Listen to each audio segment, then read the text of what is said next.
Sylheti rocket এবাদত হোসেনের করা ডেলিভারিটা সরাসরি গিয়ে আঘাত করে মেহেদী হাসান মিরাজের পায়ে। সেখান থেকে বল গিয়ে ভেঙে দেয় স্টাম্প। উইকেট হারানোর সাথে সাথে ব্যথায় কাতর খুলনা টাইগার্সের অধিনায়ক। ব্যথায় কাতরাতে কাতরাতে মাটিতে লুটিয়ে পড়েন মিরাজ। এই সময় দ্রুত এগিয়ে আসেন ফরচুন বরিশাল অধিনায়ক তামিম ইকবাল খান। চোটে পড়া মিরাজের হেলমেট খুলে দেন খান সাহেব নিজেই। বোলার এবাদত সহ বাকিরাও এগিয়ে আসেন মিরাজের দিকে। তামিমরা স্ট্রেচারে উঠিয়ে দেন মিরাজকে। শেষ পর্যন্ত স্ট্রেচারে করেই মাঠ ছাড়তে হয় এই অলরাউন্ডারকে। চোটে পড়ে আউট হওয়ার আগে অবশ্য ব্যাট হাতে দারুণ শুরু করেন মেহেদী। এদিন ফরচুন বরিশাল অধিনায়ক তামিম ইকবাল টস জিতে আগে মিরাজদের ব্যাটিংয়ে পাঠান। খুলনার হয়ে ওপেনিংয়ে নামেন মেহেদী হাসান মিরাজ ও নাঈম শেখ।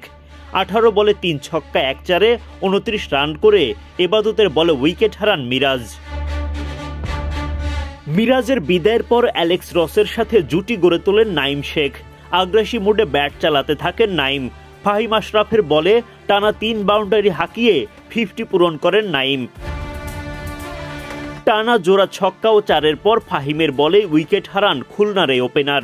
27 বলে 5-4 ও 3 ছক্কায় 51 রান করে বিদায় নেন নাঈম। মোহাম্মদ নবীর বলে আউট হওয়া অ্যালেক্স রস 15 বল থেকে করেন 20 রান। ফাহিম আশরাফের বোলিংয়ে আউট হওয়া আফিফ 27 বলে 2-4 ও 2 ছক্কায় করেন 32 রান। এরপর খুলনার বাকি ব্যাটাররাও প্রাণপণ লড়াই করেন।